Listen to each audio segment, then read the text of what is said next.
guys, it's Mac, and I know it's been a while since I've done an unboxing on a console, but do you know what? I've literally had this waiting for, I don't know, I think it's been 6 months maybe. I picked this up from eBay, and it's a Sega Saturn, and I think I got a few games with them. I think there's a couple of games that it came with, and I'm not even sure which model it was now. I think it may have been a Model 1, but I think it's got a pad as well. But yeah, it's been sealed. I've not even touched it. I've not literally opened it up. I'm quite excited about this one. I had been planning to do an unboxing for the console for a while, and things just got busy and stuff, and never got around to doing it. And because I wanted to do an unboxing, I didn't even open it. So without further ado, let's get this open and let's do a quick retro unboxing. Put this there. Now, Sega Saturn, bit of a dark horse. Not really many people remember this one because obviously this was released in what, 1994 in Japan, and North America and Europe got released in 1995, around in the summertime. And believe it or not, it's part of the 5th generation. So this actually came, well, padding. This actually came. This was released like a really big contender against things like the PlayStation and the N64. Everyone usually thinks about 5th generation as being those two main consoles, those two juggernauts, and that was a time when 3D consoles were basically dominated. Sega Saturn was basically meant to be a 2D powerhouse with 3D rendering in the background, and that's the type of console that they were going for. And yeah, let's just open this up. Got a lot of padding. Check it out. It's the front, it's the side, it's the bottom, it's the side. A lot of little pictures of accessories there. What's that? Here you go. Got the VCD card there as well. And you got what's it? Virtual stick, virtual gun, console, 6-player adapter, arcade racer. So look at the steering wheel as well. Quite a few accessories actually that came with the Sega Saturn. Anyway, let's open this up. Flipping heck, man! I've been waiting for so long for this. So let's get this open.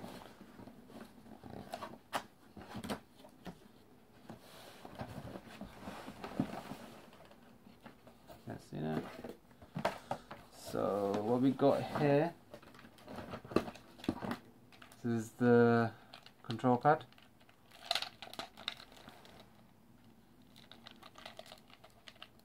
So I think this is the second model of the Sega Saturn, not the first model. Control pad is slightly different, I can see. It's not that sort of diamond shaped one that there is around. So this is probably the second model. There you go. Side.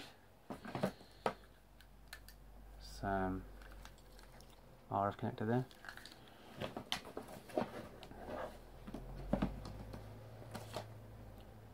Two games. Do you know what? I actually forgot which games I had with this. Virtual Fighter 2. Just the back there. And I got Athlete Kings.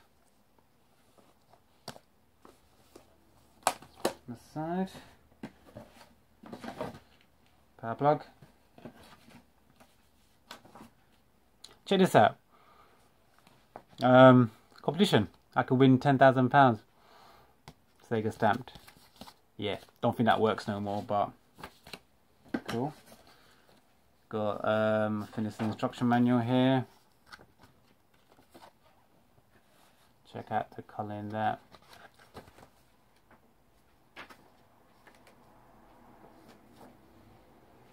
Few popular Sonic games.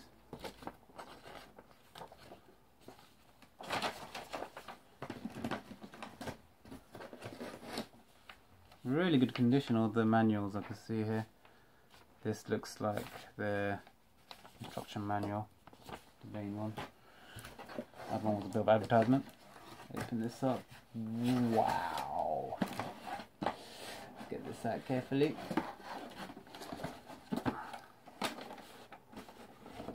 Open that up. And here we have it. I'll let you guys see it first. There's the front. Now, as you can tell, the way the button design is, it's not the semicircle ones, like the oval ones. These are the circles, and it hasn't got that shiny plastic there, and it's got a see-through CD tray. So that basically means it's a Model 2. The Model 1, this bit is blacked out, and it's got like a piano black finish over here, and the buttons are more oval. So open this up.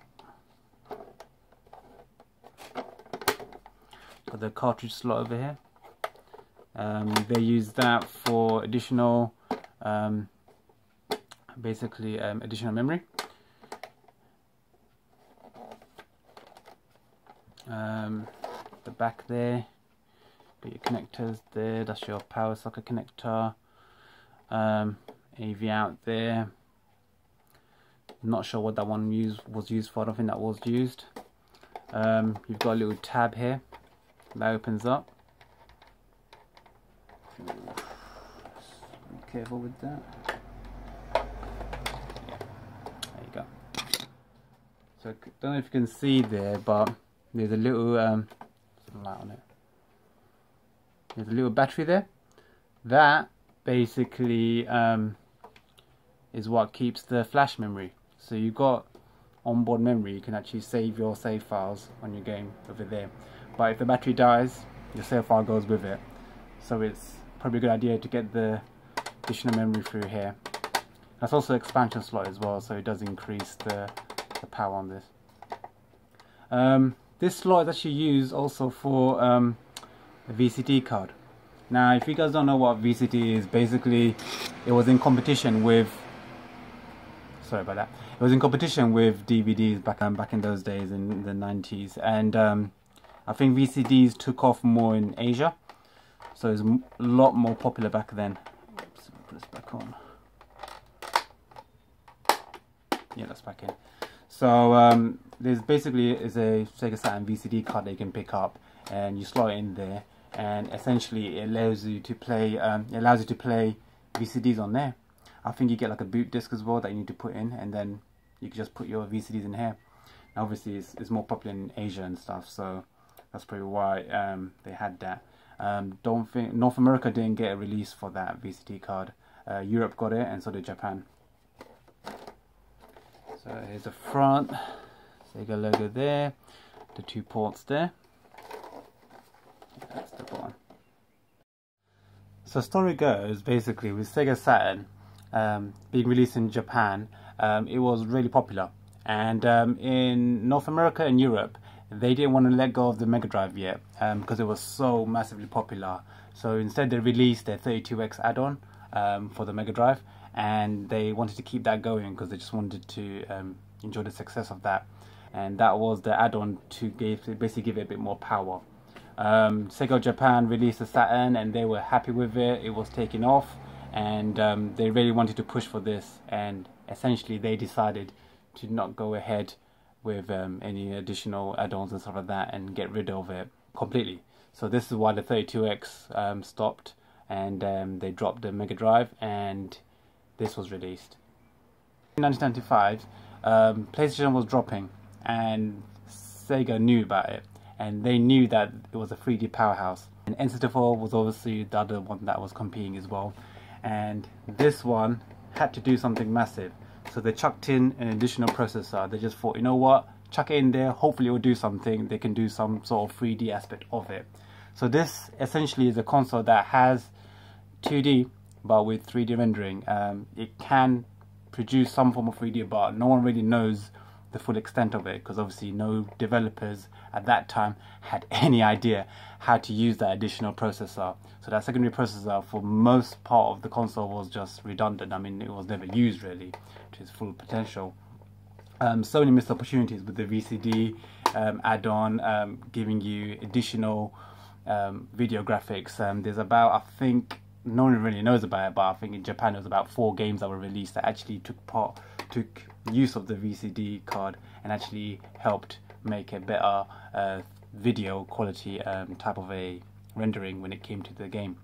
So all these additional things that could have been used, you know, the cartridge slot, originally was, I think it was Mega Drive and so Sega of America and Sega of Europe pushing for a cartridge slot originally for the Mega Drive cartridge slot, so it can work with the Sega Saturn. But obviously at the end of the day, Japan said no to that, and that was dropped.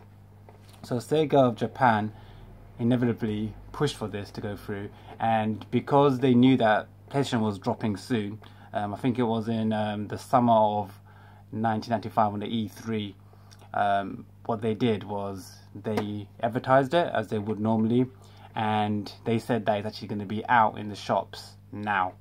So they pushed the release date 6 months ahead of, well, in North America especially, 6 months ahead of the PlayStation release date. And what that meant was that people at summertime are not really motivated to actually purchase big hardware electronics. It's something that they more normally do during Christmas time and during the holiday season. So for them releasing it 6 months ahead of schedule, essentially that was like the biggest surprise and the biggest downfall for Sega Saturn, and a really bad decision by Sega. Inevitably what it did, it pissed off a lot of developers, and they were basically ready for a November release date, so they were getting their games ready for that. And then they said, you know what, actually you could, it's releasing now, so you got to get your games developed and complete in the next couple of weeks. So that was, it just pissed developers off, and essentially they lost a lot of third-party developers through that, and they didn't touch Sega. Inevitably they didn't touch Sega Dreamcast either, because they just left really. So yeah, they pissed off a lot of developers by doing that, and unfortunately, you know, so many good games could have been released on this, but it never was. It's not to say that there ain't really great games on this console. It's just that obviously it had a very short lifespan. All it was for 2 years, and that's all it was on the market for. And they basically moved on. They moved on from Sega Saturn. They thought they'd drop it and they'll move on to the Dreamcast. And unfortunately, you know, Sega Saturn, you know, it didn't do well because of that. And that completes my Sega Saturn unboxing. Hope that explained a bit more about the history of Sega Saturn. Definitely got some really good games on there. They've got a bunch of Street Fighter games as well that's on there that I really want to pick up, but they're just ridiculously expensive. But you know, we'll see. You know, we'll see what we can find. Hit that like button if you enjoyed the video. Please subscribe if you haven't already. It really helps a lot. And until next time, take care guys. See you later. Bye.